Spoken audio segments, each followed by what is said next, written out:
So essentially, solution sessions are spaces where we share hopes and dreams, needs and wants, to reimagine our schools for our communities. We also have space to share stories of solution-based action projects from our community to authentically meet the needs to care for ourselves, our family, and our community and Earth.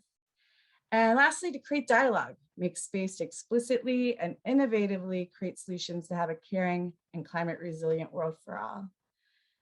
And really what we're trying to go for is sharing, learning, collaborating, amplifying our youth voices, which really has, there's no better time to have this critical voice of youth to figure this out.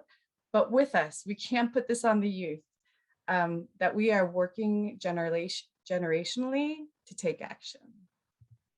Hi friends, my name is Annalisa, aka Atmospheric Annalisa.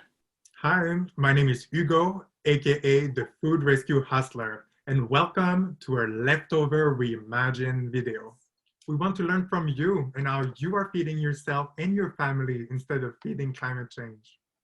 Hugo, check out what these students created. They challenged themselves to come up with 2 different snack recipes using the same leftover ingredients. In this video, I will be demonstrating how to do the Reimagine Your Leftovers activity. This plate of leftovers consists of fish, collard greens, and rice. I will be turning this into some rice balls, and I'll show you how.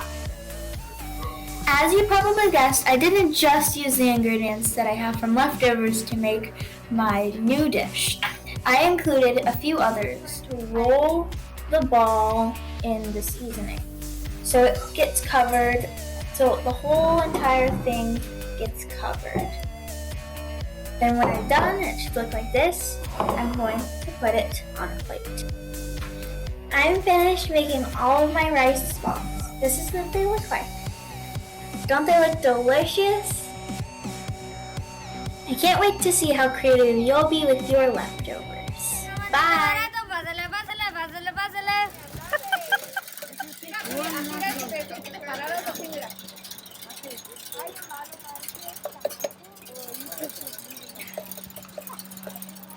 ¿Cómo van? Okay, who's next?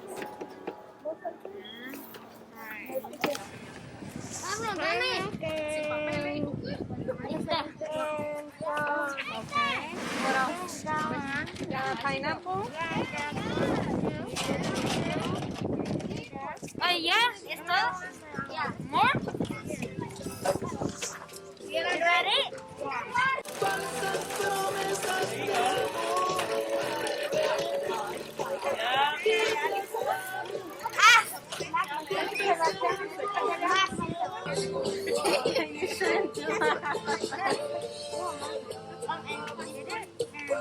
Bueno, nice.